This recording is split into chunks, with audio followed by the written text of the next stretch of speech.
ahead and start the conversation by introducing our amazing guest speaker today. Pastor Willie J. Barber II is the senior pastor of Prospect AME Church in Fortson, North Columbus, Georgia. He is the 2020 Census Liaison for the 6th Episcopal District of the African Methodist Episcopal Church, directing and implementing community engagement for social activism for the over 525 AME churches in the state of Georgia, and the 2020 Georgia Statewide Faith-Based Complete Count Committee Liaison, coordinating and managing activities for all associated denominations comprised of more than 3,000 churches in the state of Virginia. Duties include communication and interaction with federal, state, and local officials, presenting and connecting points of synergy between the faith-based community, public and private sectors in the arena of community action. Prior to early retirement, Pastor Barbara held positions at the director level for the 3 separate global engineering companies, collectively for 30 years, managing assets of over $14 million annually. A Georgia native, Pastor Barber is a graduate of LaGrange College and continued graduate studies at the University of Georgia, Athens, Georgia, and Emory University Candler School of Theology in Atlanta, Georgia. I want to welcome you, Pastor Barber. I honestly don't have the words to say it, and I talk a lot. So I'm so excited to have you on our show today. I'm so looking forward to this conversation. And Pastor Susan and I have been discussing in terms of how important this topic is. So I really want to thank you for coming on today and giving us your time. Thank you so much. I can't tell you how excited I am. The first time that I met you in Washington, as I was traveling with our bishop here in the state of Georgia, the 6th Episcopal District, Bishop Reginald T. Jackson, whom I am so grateful to for giving me the position of liaison to be able to work with him on his team. In fact, I'll just go ahead and say this quickly, that Bishop Jackson is actually in Brunswick, Georgia, the area in which the horrible tragedy occurred that we're going to discuss today, pushing for social justice on the steps of the courthouse, along with other congressional officials and members. Bishop Jackson is a trailblazer for activism and social justice. So I am looking so forward to the discussion as we get deeper into it, and with my friend, my newly found friend, the rabbi that is on with us as well. Now that we have, seen the charges being filed against the father and son who murdered Ahmaud, with so much hesitation from Georgia's DA's office, and just yesterday, according to BBC, the U.S. Department of Justice is actually considering federal hate crime charges against Gregory and Travis McMichael. But now, how is that Georgia does not have a hate crime bill? And what has been the maze in which the citizens of Georgia have been forced to walk around to even bring this bill to the table, at the Capitol look like? Yeah, absolutely. And that is really, that's a really good point. Let's start first with the fact that this incident is being investigated on a federal level. That is a good thing. We should also, though, reverse or rewind the tape, and let's look at it locally. It is apparent, and it appears that the local judicial system failed this family. It failed not only the family, but it failed its community. And there would be, the logical chain of events would be that this would have played out in such a way that transparency would have been there. It only became an issue for the state of Georgia when the videotape of the actual incident made its way into social media, all right?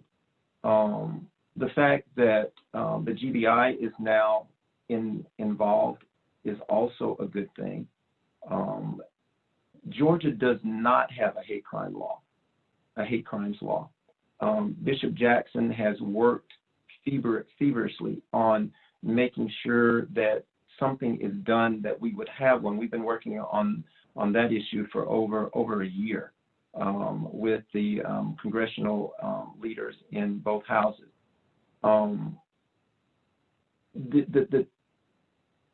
trying to use my words very carefully because words matter. But the process politically that takes place is frustrating. Because as we were talking, I think earlier in our conversations, I made the comment that oftentimes when we are faced with crossroads and turning points in life, especially in political conversations, in the case of creating laws that are fair to all people, we tend to look at it as an us or them type of environment.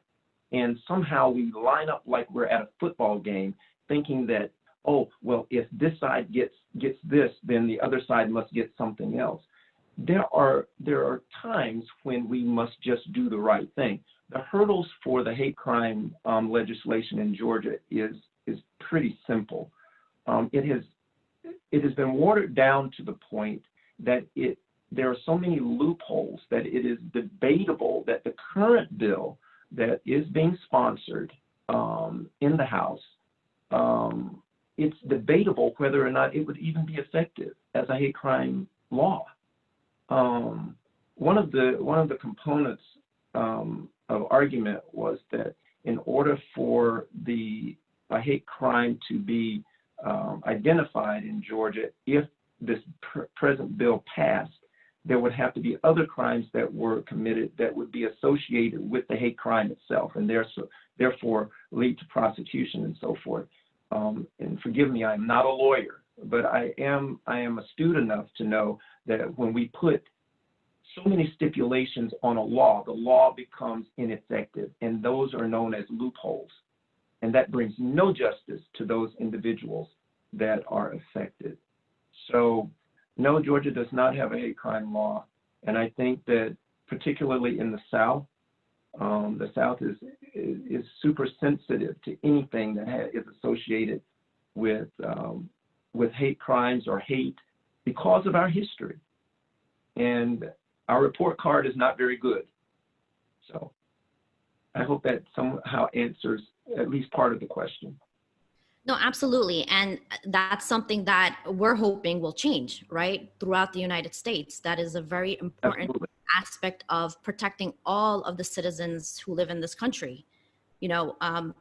It's just amazing that we have to have these types of bills to begin with. It's common courtesy. It's common, it's just a morally right thing to do to protect and, understand the importance of saving life and allowing people to live their life regardless of their background, regardless of the faith they believe in, regardless of their skin color.